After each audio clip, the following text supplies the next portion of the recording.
Mtume sallama ndio kudhihirisha mapenzi wewe kwa Mtume Muhammad sallallahu alaihi wasallam.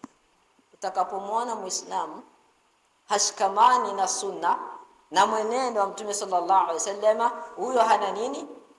Huyo hana mapenzi na Mtume Muhammad sallallahu alaihi wasallam.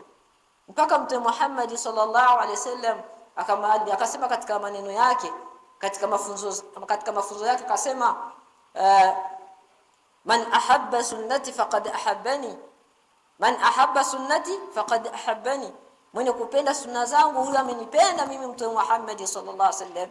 Wa man ahabbani, na yule ambaye atakuwa amenipenda kwa kufanya sunna zangu, kana ma'i fil janna.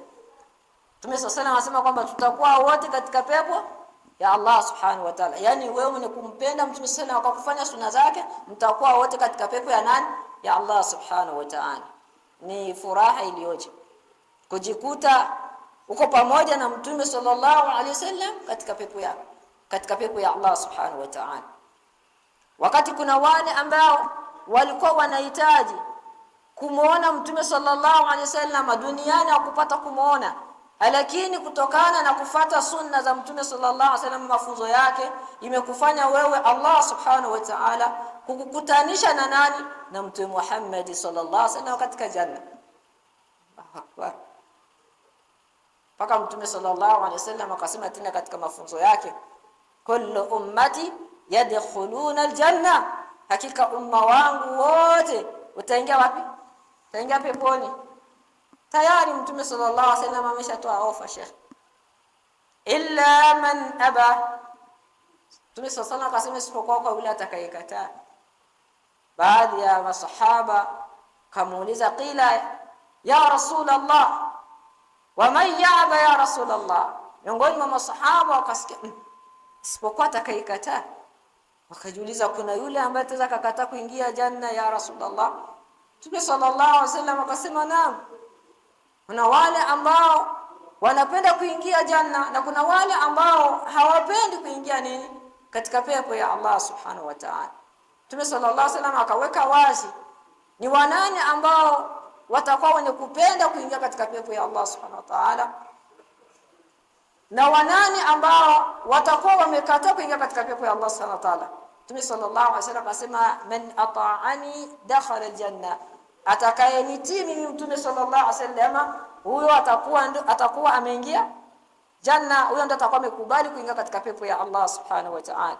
Wa man asani faqad aba, na atakayeniasi, atakayenipinga akakwenda kinyume na sunna zangu, basi huyo ndo amekataa kuingia wapi? Kuingia katika pepo ya Allah subhanahu wa ta'ala. Na hii ni kweli ndugu zangu Waislamu. Muislamu yoyote ambaye yuko ba'id min sunnati Rasulillah sallallahu alaihi wasallam, naye pia atakuwa ba'id min aljanna. Yule ambaye atakuwa mbali, atajiweka mbali na mafunzo na sunna za Mtume sallallahu alaihi wasallam, basi naye pia atakuwa mbali na nini? Na pepo ya Allah subhanahu wa ta'ala. Kwa hiyo usikum ibadallah, na wasieni waja wa Allah tuwe wenye kupenda sunna za Mtume Muhammad sallallahu alaihi wasallam, hata kama itakuwa qalil, sivyo, hata kama itakuwa ni ndogo, ifanye Sheikh, ifanye. Ipo siku utaona faida yake. Naam. Kwa hiyo inshallah ilikuwa tu ni kama vile ukumbusho na kuonesha yale ambayo tuko tunazungumzia kusikana na sunna, mambo ya sunna. Kwa hiyo leo tutazungumzia jambo ambalo Waislamu wanalipuuzia, ambalo liko miongoni mwa thawabu ambazo Muislamu anajikosesha, na hili jambo linapatikana katika ibada ya sala. Ni jambo gani? Tazungumzia tahiyatul masjid. Maudhui yetu ya kwanza, somo letu la kwanza leo tutazungumzia kusikana na tahiyatul masjid. Subhanallah, hii ibada au hii sunna, Waislamu wengi usiwaulize Sheikh, Waislamu wengi sana usiwaulize. Muislamu yuko tayari kuja msikitini, anakuja kuswali, bado muda wa swala hujafanya. Haujafika. Anafika tu anakuja zake tu anafanya ana swali huenda akawa na swali qablia. Lakini subhanallah muda ndio naingia masjid. Kabla ya kuswali sunna ya qablia, anza kwanza ufanye nini? Uswali tahiyatul almasjid. Anza kwanza uamkie nyumba ya Allah subhanahu wa ta'ala. Oneni tunapokwenda katika majumba zetu, sivyo? Huwa tunaingia kwa salam. Oneni tunapoingia katika vyumba vyetu, hasa watoto au hata mtu mkubwa anataka kuingia katika chumba cha mtu mwingine, huwa ana kwa mwenye kubisha hodi, anatoa salamu tukiingia katika majumba zetu. Kwa hiyo na katika kuingia katika nyumba ya Allah subhanahu wa ta'ala, huwa ashad, hao ni zaidi waja wa Allah, hao ni sana kuliko hata majumba zetu, kuliko hata sehemu zingine. Kuweza kufanya nini kabla ya kufanya lolote, kabla ya kukaa, kabla ya kuswali swala nyingine ya sunna kama ni qablia, anza kwanza uamkie nyumba ya Allah subhanahu wa ta'ala, kwa sababu ndio mara ya kwanza unaingia katika nyumba ya Allah subhanahu wa ta'ala. Kwa hiyo hii sunna imefanya nini? Hii sunna nimeona kabisa kwamba Waislamu wengi wafanya nini? Hawatekelezi, bali wanatekeleza nyingine. Lakini hii ni kinyume na sunna ya Mtume Muhammad sallallahu alaihi wasallam, kinyume na mafunzo ya mtume ya dini yetu ya Kiislamu. Kwa hiyo maana Muislamu awe makini sana. Ndio maana hapa katika hikma za tahiyatul masjid tutakuja kuona hadithi za Mtume sallallahu alaihi wasallam kuhusiana na maamkizi ya nyumba ya Allah subhanahu wa ta'ala, ambayo ni tahiyatul masjid. Ndio tunasikia ni maamkizi. Lakini je, au maamkizi yanafanyikaje? Unaamkia nyumba ya Allah subhanahu wa ta'ala aje? Kuna Muislamu atasema maamkizi yani ni kama sisi tunavyojua tahiyatu, maamkizi. Assalamu alaykum wa rahmatullahi wa barakatuh ni maamkizi. Sasa wewe Muislamu usifahamu kwamba ni kuingia msikitini ukatoa salamu. Haya si maamkizi ya nyumba ya Allah subhanahu wa ta'ala, kama gisa alivyofanya nini, kama gisa alivyotufunza Mtume sallallahu alaihi wasallam, au kama gisi alivyokuwa akifanya na akafunza maswahaba na sisi pia. Si kuingia unafika unatoa salamu, sio ndo maamkizi ya nyumba ya Allah subhanahu wa ta'ala.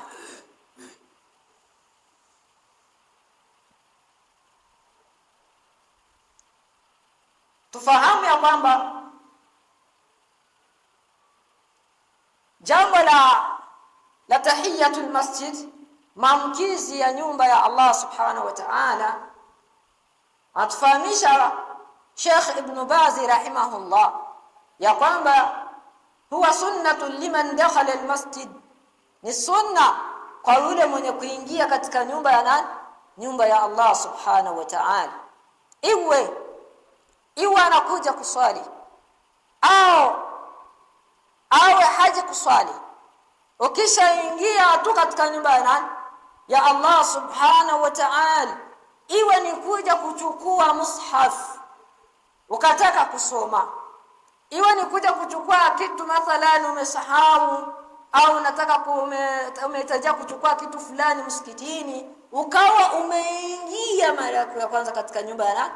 Ya Allah subhanahu wa ta'ala, ni sunna kuweza kufanya nini? Kuamkia nyumba ya Allah subhanahu wa ta'ala. Tahiyatul masjid huwa sunnatu liman dakhala almasjid, ni sunna kwa yule mwenye kuingia katika nyumba ya Allah subhanahu wa ta'ala. Na hii Mtume sallallahu alaihi wasallam alitilia tashdid. Tutaona katika hadithi za Mtume sallallahu alaihi wasallam. Unaona tu mtu tu anakuja shehe, wallahi huwa inaniuma, huwa inaniumaga, siwadanganya, huwa jambo hili linaniumaga. Muislamu ndo anakuja tu, ndio ni mara yake hakuna anaingia msikitini, alafu mpaka wanachoona wanasema utoka kumefanya nini? Unamaliza kuswali, umeingia mara ya kwanza ukafanya nini? Ukanani swali tahiyatul masjid. Baada ya hapo ukaswali swala ya faradhi au ya sunna, na ukafika na swala ya faradhi, alafu ukaondoka. Sikieni, alafu kafanya ukaondoka. Ukitoka tu masjid ukafika kama vile barabara ya 9 hapo au ya 10, ukirejea tu tena ukaingia msikitini, inabidi ufanye nini? Inabidi tena ufanye tahiyatul masjid, maamkizi ya msikiti, uswali tena tahiyatul masjid, kwa maana unaingia tena katika nini? Katika nyumba ya Allah subhanahu wa ta'ala. Kila ukutana mtu yuko na masaa ya kutosha, masaa 2, masaa 3, masaa 4, masaa 5, yuko wapi? Kharij almasjid, yuko katika shughuli zake zingine za kimaisha, lakini anapoingia msikitini kwa muda ule anafanya nini? Anashindwa kwanza kuamkia nini? Nyumba ya Allah subhanahu wa ta'ala. Hili ni kinyume na sunna. Kwa hiyo ndio maana Sheikh Ibn Baz rahimahullah anatufahamisha kwamba tahiyatul masjid hiya sunnatu liman dakhala almasjid, ni kwamba ni sunna kwa yule mwenye kuingia msikitini, wa huwa ala taharati an yusalli rak'atayn. Allahu akbar.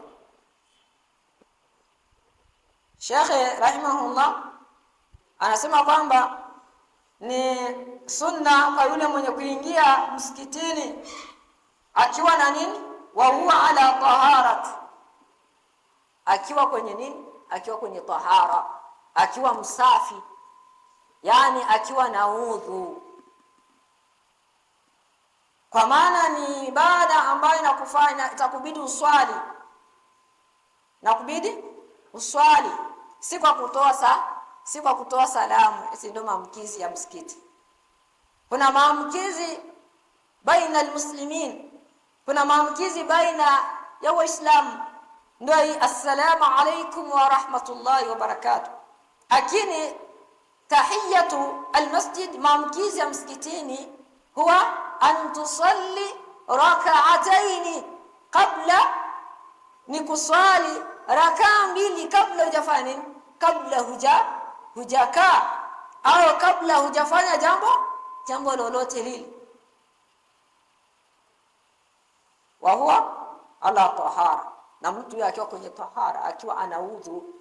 Kwa hiyo ikiwa wewe Muislamu utaingia msikitini hauna nini? Hauna udhu. Kwa hiyo hii tahiyatul masjid hauwezi kufanya, huruhusi kuifanya. Na ndio maana usikum ibadallah, ndio maana tawahusia mnapokuwa na nia au mnajielekeza katika nyumba ya Allah subhanahu wa ta'ala, ufahamu kwamba kuna jambo ambalo naambiliwa na Mtume sallallahu alaihi wasallam, utakapoingia waanze kulifanya. Kwa hiyo njoo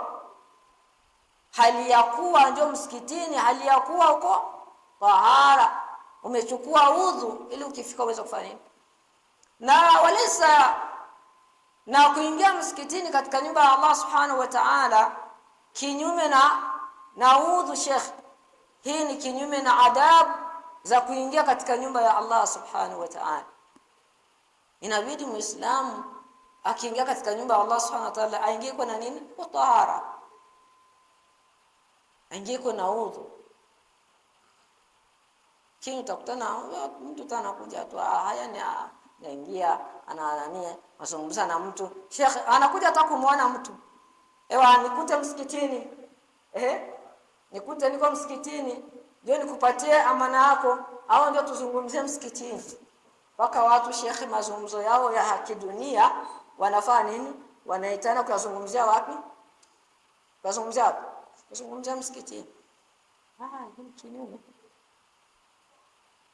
Mtume sallallahu alaihi wasallam mazungumzo yake ya msikitini yalikuwa ni mazungumzo ambayo yanaendana na mambo ya dini. Hata akitaka kuzungumzia mambo ya siasa, ni siasa ambayo ni siasa ya dini. Kwa hiyo anakuwa haendi kinyume na nini? Na mafunzo na maneno ya Allah subhanahu wa ta'ala.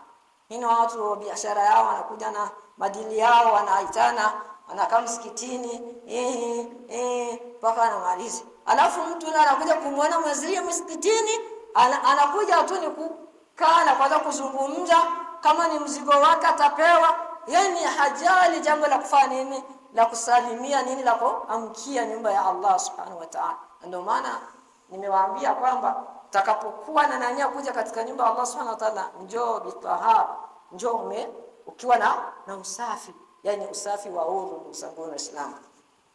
Naam. Kwa hiyo la budda likulli man dakhala almasjid, maneno ya mwanzo katika somo letu hili. Hakuna budda kwa yule ambaye ni mwenye kuingia msikitini, an yati bi tahiyatul masjid, kuweza kufanya nini? Kuweza kuleta nini? Maamkizi ya nini? Maamkizi ya msikiti ya nyumba ya Allah subhanahu wa ta'ala, kama amara sallallahu alayhi wasallam, kama alivyoamrisha nani? Mtume Muhammad sallallahu alayhi wasallam. Akawa amesema Mtume sallallahu alayhi wasallam, idha dakhala ahadukum almasjid, pindi atakapoingia umoja wenu miongoni mwenu katika nyumba ya Allah subhanahu wa ta'ala, fala yajlisu hatta yusalli rak'atayn. Asifanye nini? Mtume sallallahu alayhi wasallam anatumia maneno, anasema Mtume sallallahu alayhi wasallam, fala yajlis, mtu huwa asifanye nini? Asifanye nini? Asikae ndani ya msikiti huo, hatta yusalli rak'atayn, mpaka awe ameswali rakaa mbili ambazo ni ndizo za tahiyatu almasjid. Si Mtume sallallahu alaihi wasallam alipotumia neno fala yajlis, si kusema tu kwa sababu yani ameambia asikae. Kwa hiyo na wewe Muislamu, hata kama utakuwa hujafanya nini, unataka kukaa, lakini umekuja tu kwenye mazungumzo na ndugu yako, ukazungumza na umesimama. Kwa hiyo na hapo sifanye nini? Unaposifanya nini? Hata kama utazungumza kwa kusimama, kwa hiyo usianze kufanya nini? Usianze kuzungumza na mtu huyo mambo yako na nini mpaka uanze kufanya nini? Mpaka kwanza waanze utoe waamkie nyumba ya Allah subhanahu wa ta'ala. Uswali kwanza rakaa mbili. Baada ya kumaliza kuswali rakaa mbili, ndio fanya nini? Kama utakaa, kama utaendelea na simama na kuzungumza na mtu wako mambo ambayo yametuma unakuja msikitini, anza nini? Anza mazungumzo yenu. Hivi ndivyo alivyotufunza Mtume sallallahu alaihi wasallam. Hivi ndivyo amara na Rasulullah sallallahu alaihi wasallam. Hivi ndivyo alivyotuamrisha Mtume Muhammad sallallahu alaihi wasallam. Kwa hiyo akawa amesema Sheikh Ibn Baz rahimahullah, atuonyesha kwamba ni mtu aweze kufanya nini? Aweze kuswali rakaa mbili za tahiyatul masjid, hata walau fi waqtu nahi ala sahih, liannaha min dhawati al-asbab. Anasema Sheikh rahimahullah kwamba mtu afanye nini atakapokuwa ameingia msikitini, aweze kuswali rakaa mbili za tahiyatul masjid, hata kama ni katika wakati wakatazo kwa kauli sahihi, kwa sababu ni katika swala zenye sababu. Hata kama mtu ataweza kuja tu anasema mimi sikuja kufanya, mimi sikuja kuswali, nimekuja tu kuonana na si muda wa swala. Kwa tunaelewana Waislamu, si katika muda wa swala imeshakuisha alhamdulillah, ila kuna kitu ambacho kimekufanya wewe kuja kuchukua msikitini, ushakuwa na muda, au kuna mtu ambaye yuko msikitini, ndugu yako au rafiki yako au wale ambao mnashirikiana kwenye shughuli fulani au maamalati fulani, akawa amekwambia niko msikitini, kute msikitini, muda wa swala umeshakwisha. Kwa hiyo ukikuja hata kama si katika muda ule wa swala, itakubidi ufanye nini? Uweze kuanza kabla ya kukaa au kabla ya kuanza mazungumzo na mtu huyo, waanze kuanza kufanya nini? Kuswali, kuleta tahiyatu almasjid. Ma huwa alhikma? Nini hikma ya kuleta tahiyatu almasjid au ya kuswali tahiyatu almasjid? Qala Sheikh Ibn Uthaymeen rahimahullah, amesema Sheikh Ibn Uthaymeen rahimahullah ya kwamba alhikmatu min hataini rak'ataini annaka tuhyi malika masjid wa huwa Allah azza wa jalla fata'bada bi'ibadatihi qabla al-julus. Sikieni hikma. Sheikh Ibn Uthaymeen rahimahullah asema kwamba hikma ya rakaa hizi mbili ni kwamba unamsalimu Mwenyezi Mungu Subhanahu wa Ta'ala. Unafanya nini? Unamsalimu mwenye msikiti, naye ni nani? Naye ni Allah Subhanahu wa Ta'ala. Tumesikia hikma ni kwamba rakaa mbili hizi za tahiyatul masjidi, hikma yake ni kuwa unafanya nini? Unamsalimia nani? Mfalme wa nini? Wa nyumba hiyo ambaye ni Allah Subhanahu wa Ta'ala. Kwa hiyo ndio maana unapoingia msikitini, kabla ya kufanya lolote, kabla ya kuswali sijui sunna ya kablia, inabidi kwanza uanze kufanya nini? Uanze kwanza kumsalimu mfalme wa nani? Mfalme wa nyumba hiyo ambaye ni Allah Subhanahu wa Ta'ala, ambaye ni Allah Subhanahu wa Ta'ala. Hivyo unaanza kwa kumwabudu yeye kabla ya kukaa. Allahu Akbar. Unaanza kumwabudu nani? Yeye Allah Subhanahu wa Ta'ala kabla ya kufanya, kabla ya kukaa. Hii ndio hikma ya nini? Ya kuswali rak'atayn li tahiyatul masjid. Kwa hiyo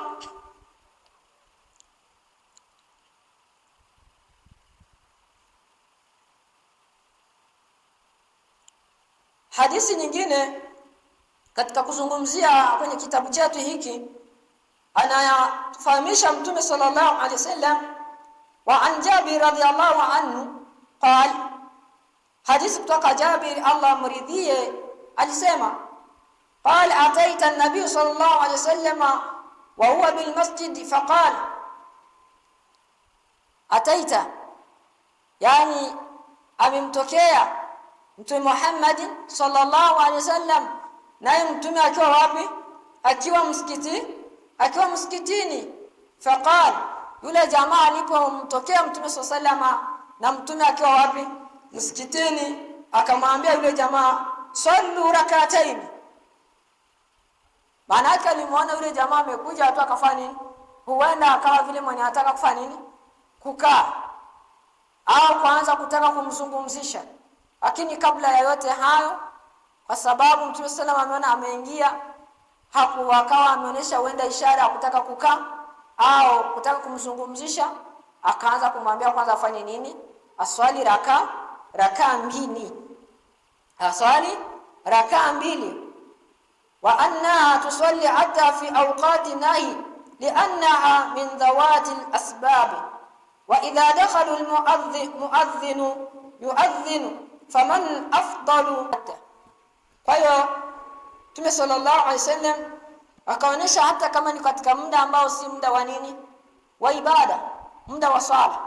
Lakini maadamu umeingia katika nyumba ya Allah Subhanahu wa Ta'ala, na ukiwa uko tahara, uko na usafi wa udhu, ni unalazimika kwanza kufanya nini? Kuswali rakaa mbili za tahiyatu almasjid. Kawa amezungumza kwamba hata kama wa idha dakhala almuadhdhin, na utakapokuwa wewe mu'min umeingia katika nyumba ya Allah Subhanahu wa Ta'ala, wal muadhdhin yuadhdhin, na muadhdhin yani Bilal akiwa anafanya nini? Anaadhini, yani anatoa adhana. ukaingia msikitini na ukamkuta muadhini yuko anafanya nini, anatoa adhana. Hii huwa inatokea tena, muislamu anaingia msikitini anamkuta Bilal yuko anafanya nini, anatoa adhana. Kwa hiyo jambo la kwanza inabidi famin afdal, sema kwamba lililo bora katika hali hiyo, utakapomkuta umeingia msikitini ukamkuta muadhini yuko na adhini, lililo bora kwenye jambo hilo ayuraddad ma'al muadhin, nabidi uweze kufanya nini, uweze kurejea yale maneno ambayo anafanya nini, anayasema muadhin. Yani umeingia msikitini umemkutana Bilal majaliwa yuko na adhini, lililo bora ni nini, ni kumfuata nani, ni kumfuata muadhin kwa kufanya nini, kwa kurejea yale maneno ambayo anakuwa yuko na anayasema ya adhan. Allahu akbar, Allahu akbar, tabidi na ufanye nini, afdal vizuri ni kufanya nini, ni kurudi yale maneno kwanza, ashhadu an la ilaha illa Allah, ashhadu an la ilaha illa Allah, narudia mpaka mwisho kama jinsi ilivyokuja katika hadithi ya Mtume sallallahu alayhi wasallam. Alafu thumma idha faragha almuadhdhin, alafu takapokuwa amemaliza muadhdhin, ameshakatikiza adhana, yani ameshamaliza kwa adhini, basi yakul, nabidi mtu aseme nini, Allahumma rabba hadhihi, dua ya nini, ya baada ya adhana. Kisha thumma yusalli tahiyatul masjid, baada kisha kuleta dua ya baada ya adhana, ndo naambiwa fanye nini, ndo naambiwa ulete uswali rakaa mbili za tahiyatu almasjid. Hii ndo afdal, ndo vizuri. Lakini pia utaweza kaingia msikitini muadhini yuko anafanya, yuko na anadhini, ukaacha kufuata nini, ukaacha kufuata kurejelea yale maneno. Kwa hiyo hapa umejinyima zile thawabu, na pia umekwenda kinyume na sunna, ndio kujinyima zile thawabu. Alafu wewe unaacha kurejelea yale maneno ya muadhin, nafikwa na adhan na kuswali nini, tahiyatu almasjid, yani maamkizi ya msikitini. Kwa hiyo yote ni sawa, lakini vizuri ni kufanya nini, ni kurekipere, usipoteze nini hizi thawabu shekhi. Maana muda ungaliki, anza kurudi yale maneno ya muadhin baada ya adhana kwisha na dua kwisha, kuomba dua, fanya nini, swali rakaa mbili ambazo ni tahiyatu almasjid, ndo afdal. Maana hapa umebahatika kujipatia zako thawabu za kurejelea yale maneno ya muadhin, na pia unapata tena thawabu za nini, za kule kuswali tahiyatul masjid baada ya kuweza kufanya nini, kurejelea yale maneno ya muadhin. Kwa hiyo ndio maana tusangone Islam. Alafu pia Muallif rahimahullah anaendelea naonesha katika hali nyingine ambao huwa inatokea au itaweza katokea. Kwa hiyo inabidi Muislamu afahamu hili na ajue namna gani afanye. Amma idha dakhala yawm al-jum'a, amma mu'min Muislam anapofanya nini, atakapoingia siku ya Ijumaa, siku ya Ijumaa akaingia msikitini, wal muadhdhin yuadhdhin, na muadhdhin anafanya nini, na acha tumalize ile neno alafu tupane nafasi ya adhan inshallah. Amma anapoingia mu'min Muislam au Waislamu msikitini siku ya nini, siku ya Ijumaa, wal muadhdhin yuadhdhin, na muadhdhin anafanya nini, anaadhini, yuko na adhini. Al-adhan athaniya, adhana ya pili Muislamu ameingia msikitini siku ya Ijumaa na Bilal muadhin yuko na adhini adhana ya pili, ambayo ni adhana inaruhusu yani khatibu kuweza kufanya nini, kuanza hutuba yake. Kwa hiyo anatuambia muallifu rahimahullah, fala yantadhiru bali yusalli rak'atayn. Nasikia Alif anasema rahimahullah kwamba Muislamu huyu asifanye nini, asiweze kufanya kusubiri, asiweze kufanya nini, asiweze kusubiri mpaka muadhin afanye amalize adhana, au sijui aweze kurejelea nini yale maneno ya nani, ya muadhin. Hapa ni siku ya Ijumaa. Kwa hiyo asisubirie huyu Muislamu mpaka muadhin amalize nini, adhana ile ya pili, bali afanye nini huyu Muislamu kuna siku ya Ijumaa, aweze bali yusalli rak'atayn, bali aweze kuswali kwanza nini, rakaa mbili hizo za nini, za tahiyatul masjidi, wal muadhin yuadhinu, na hali muadhin yuko anafanya nini, anaadhini. Lianna tardid ma'a al muadhin sunnah wal istima' al khutbah wajib. Alif rahimahullah asema kwamba hakika kule kufanya nini, kule kurejelea yale maneno ya muadhin kwenye siku yani kurejelea yale maneno ya muadhin ni nini, ni sunna, ni sunna.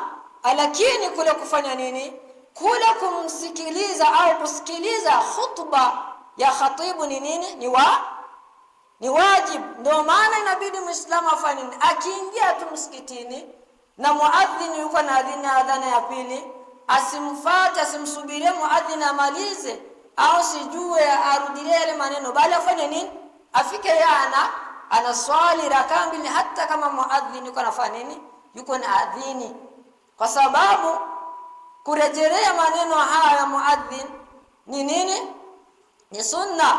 Lakini kusikiliza khutba ni nini, ni wajib. Maana yake nini, ni kwamba Muislamu kufikia anaacha, anasubiri, anarejelea ile yale maneno ya muadhin, alafu amemaliza kwa adhini, anaomba dua, baada ya hapo anafanya nini, anafika anaswali tahiyatul masjid.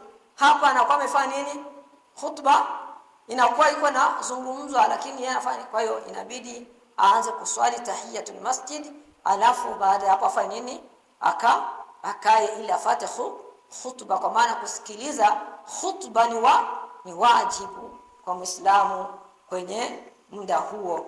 Lakini kule kurejelea yale maneno ni nini, ni sunna. Kwa hiyo ndio maana inabidi Muislamu anapoingia siku ya Ijumaa na muadhin iko na adhana ya pili, inabidi afanye nini, aswali kwanza tahiyatu, hata kama iko na adhini aswali tahiyatul masjid. Baada ya kumaliza kuswali tahiyatul masjid, muadhin anakuwa amemaliza adhana na khutba inakuwa inaanza, inakubidi kuweza kusikiliza nini, kukaa chini na kusikiliza maneno ya Allah subhanahu wa ta'ala. Kwa hiyo inshallah acha kwanza tusimamie hapo ili adhana iweze kutolewa. Naendelesha darasa letu katika hali tu ya kumalizia. Tulikuwa tunajua kwa tutazungumzia na maudhui ya pili, lakini sawa na wakati alwaktu kasayf, sawa na muda haitoturuhusu kuzungumzia maudhui ya pili.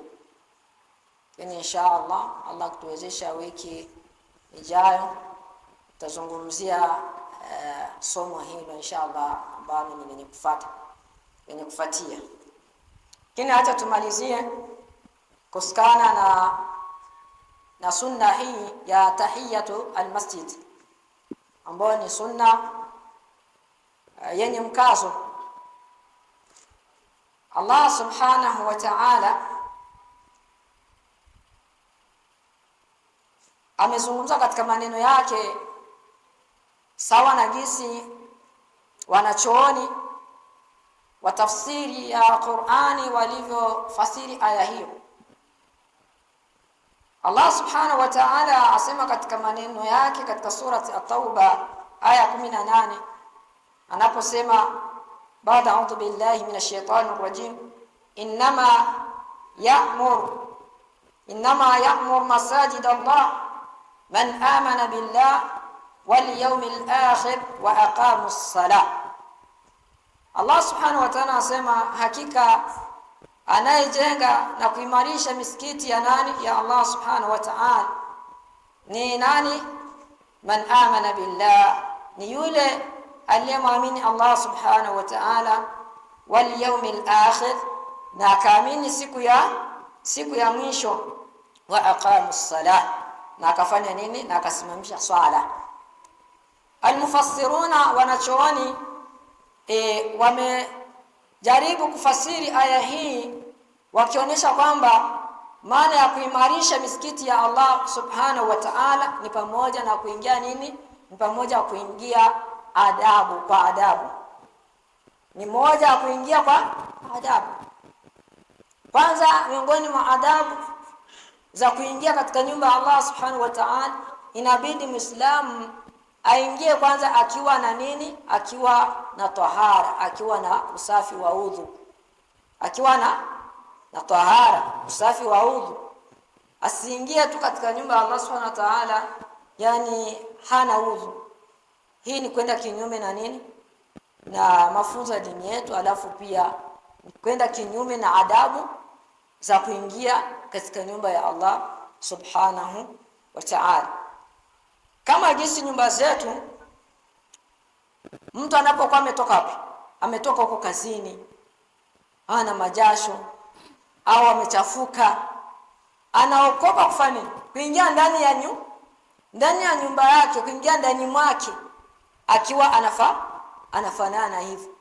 Utamsikia anafika tu mpango, mama fulani au binti wangu au kijana wangu, niletee kwanza nini? Niletee kwanza maji. Hato nao ataweza kanao mwili wote, akamwambia nitilie kwanza maji wapi? Mdushe. Alafu uenda kama ni mke wake, esumeta fani. Esumeta mkutana wapi? Dusheni, atamletea dusheni. Sasa kana kwa wiki. Subhanallah. Au ngoja safari zitamkutana wapi? Dusheni.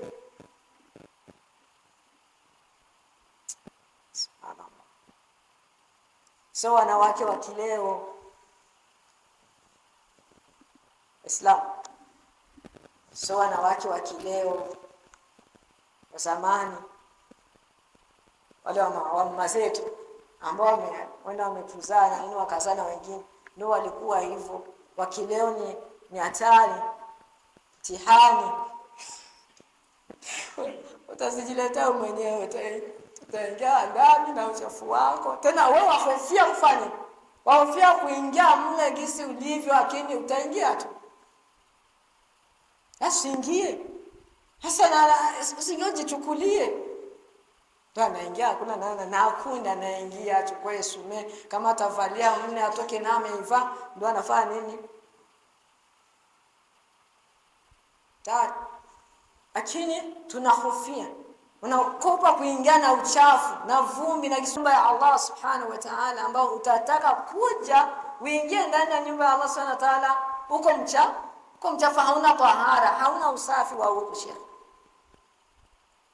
hauna usafi wa udhu. Na wengine wanaingia ndani ya nyumba za Allah subhanahu wa ta'ala wakiwa na nini? Wakiwa na janaba. Wenda ni kutokupata mafunzo shekhi. Wenda ni kutokupata mafunzo. Naam, hatuko kwenye hiyo point. Au ni mafunzo mengine.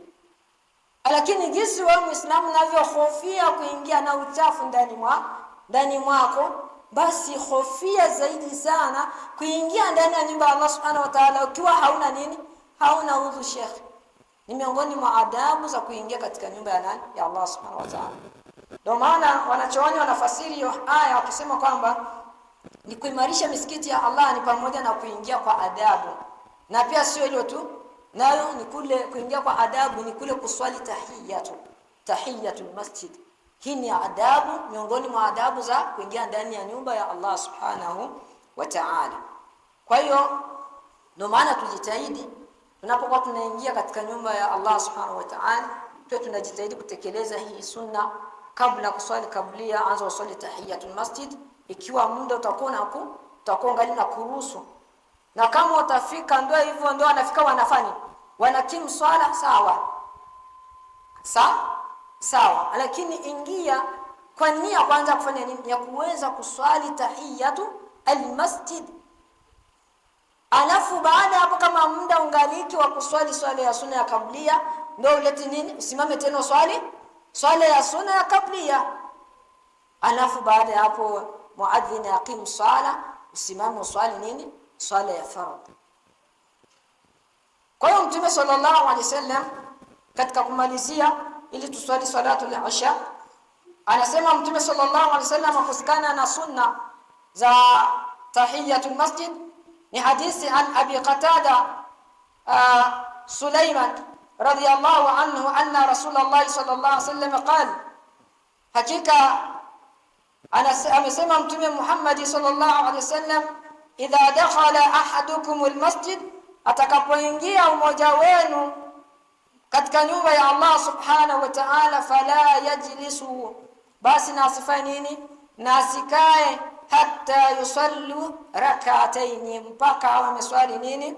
Raka mbili ambazo ni tahiyatu almasjidi. Pia kuna jambo ambalo limetokea kwa Mtume sallallahu alaihi wasallam, kamaona sahaba miongoni mwa masahaba au kamaona mtu miongoni mwa watu wa zama zake hizo. Kana yaumul jumaa, ilikuwa ni siku ya Ijumaa.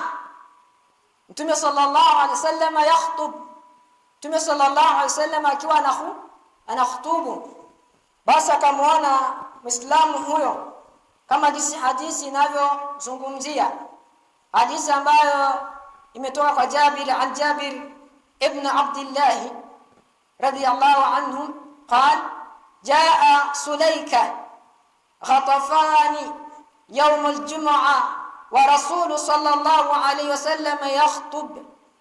alikuja Sulaika, ni jina la sahaba au la mtu huyo katika zama za Mtume sallallahu alaihi wasallam. Akawa ameingia huyo Sulaika siku ya Ijumaa, na Mtume sallallahu alaihi wasallam akawa anafanya nini? Akiwa anahutubu. Faqala lahu, Mtume sallallahu alaihi wasallam akasema kumwambia huyo Sulaika, ya Sulaika qum, simama. Kwa hiyo alimuona Sulaika anaingia siku ya Ijumaa, Mtume sallallahu alaihi wasallam yuko mimbarini yuko na hutubu, akamuona Sulaika anaingia msikitini, akafika anafanya nini? Akafika anakaa, akamuona amekaa yule mtu. Mtume sallallahu alaihi wasallam alipoona jambo hilo kwa huyo sahaba au kwa huyo Muislamu, akafika na mwambia, na yuko wapi? Yuko mimbarini, yuko na hutubu. Kwa hiyo hakuna kosa lolote, hakuna kosa lolote ikiwa khatibu atakuwa yuko na hutubu siku ya Ijumaa, akaona jambo ambalo halipo sawa linafanyika msikitini, halipo sawa, na akafanya nini? Na akazungumza, akakumuita nini? Jina lake yule mtu. Hapa nani kwaona umeingia unafanya desordre wapi? Ndio dini. Takuita mjina fulani, yani watu watashtuka. Hasa ni nini hii hapa? Anamuita mtu mjina fulani, kaa chini. Akaona umekaa kama vile ilivyokuja katika sunna, katika mafunzo ya Mtume sallallahu alaihi wasallam. Kaona unafika unakaa, akawa fulani kamwita, akapita mjina, simama, swali rakaa mbili kwanza. Kwa hiyo hizi ni sunna tumefanya, hizi ni sunna tumeshafuta. Kwa hiyo ni sunna ambayo tunapaswa kufufua. Mtume sallallahu alaihi wasallam anasema yule ambaye atakayefufua sunna ambayo imefanya imesaulika.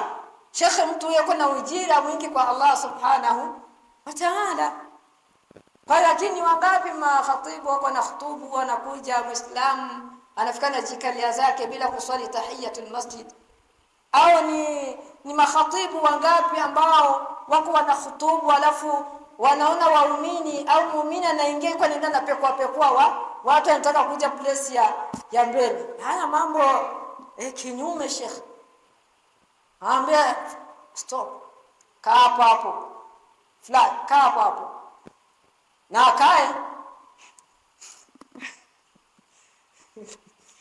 Hawatataki bure. Waamini kiloa na je wana viburi.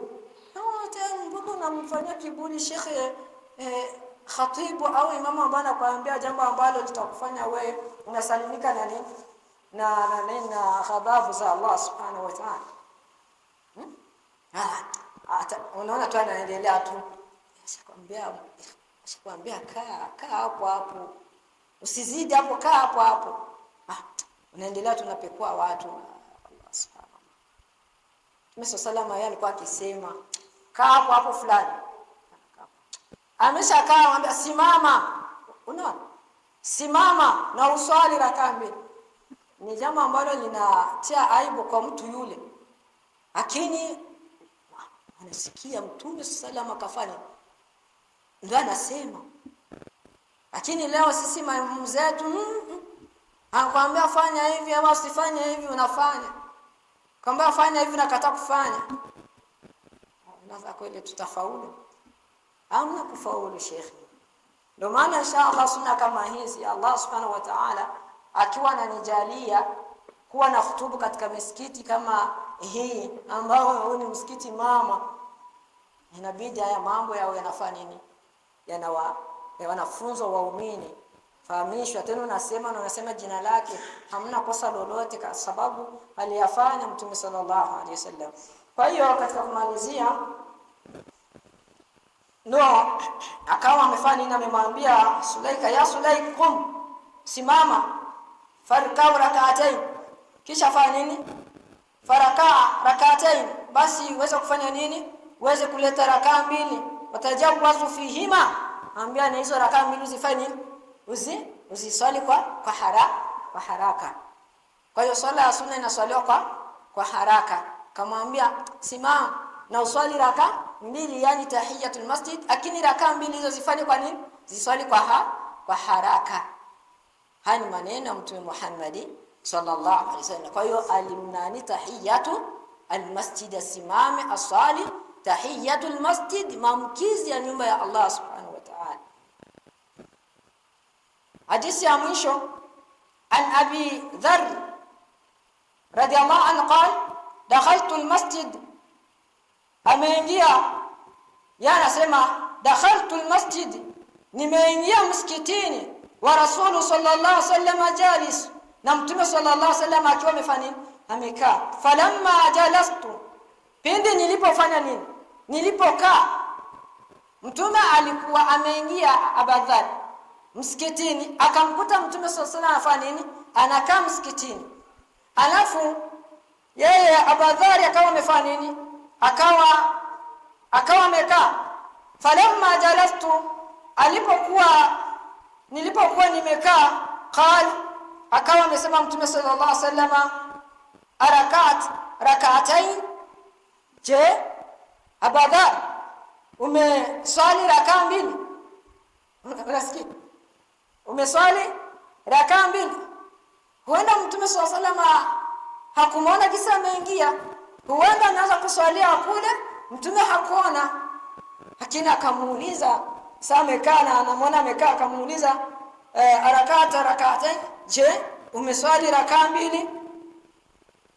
Anamuuliza qala qult, akasema Abadhar kumjibu Mtume Muhammad sallallahu alaihi wasallam, akasema la ya Rasulullah, sikuswali rakaa mbili kabla ya kukaa. Mtume sallallahu alaihi wasallam akamwambia qum, simama, farqahuma, simama na uswali nini? Na uswali rakaa mbili hizo. Akawa amesimama Abadhar, akafanya nini? akaswali raka mbili, akaswali raka mbili ambazo ni za tahiyatu almasjid. Ijma'u ulama katika kumalizia maneno haya, ijma'u ulama ala istihbabi tahiyatu almasjid wa yukrahu an yajlisu min ghairi tahiyatu bila udhr. Sema kwamba wanachooni wameafikiana kusikana na nini na kupendekezwa kwa kuswali tahiyatul masjid, na ni makruh mtu kukaa bila kufanya nini, bila kuswali tahiyatul masjid. Kwa hiyo tunaishia hapa, waja wa Allah, kwa siku ya leo kusikana na mlango huu wa tahiyatul masjid. Hii ni sunna ambayo ni sunnatu almuakkad muhimma, ambayo tumesikia hikma yake. Kwa hiyo usipoteze fursa hii Muislam. Swala ya sunna ya kablia, anza kwanza uswali tahiyatu almasjid. Baada an tusalli tahiyatu masjid swali swala ya sunna ya kablia, wa baada dhalika subiri sasa uswali swala ya wajibu ambayo imefikia kuswaliwa. Kini hapana wallahi kuja nakaa, au umekuja kumwona ndugu yako Muislamu nakaa, au umekuja kikaoni kukuja kwenye kikao alafu unafika tu naingia tu unajikalia zako bila kufanya nini, bila kuswali, kuleta kuswali rakaa mbili ambazo ni tahiyatu almasjid, ni kwenda kinyume na sunna.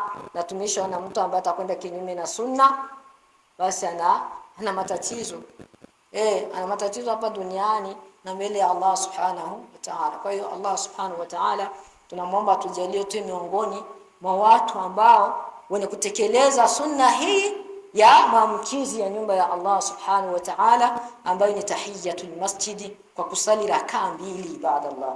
Allahumma amin. Wa sallallahu ala sayyidina Muhammad wa ala alihi wa sahbihi wa sallim, walhamdulillah.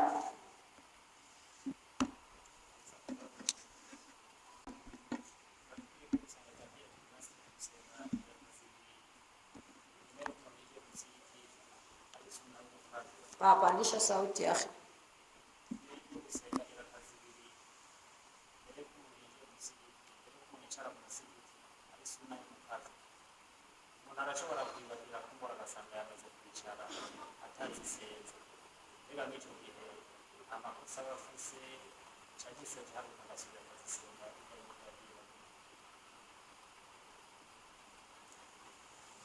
Allahu Akbar. Naam, nilikuwa narejelea pia baadhi ya ulama, yani malumati vile vile katika jambo kama hilo.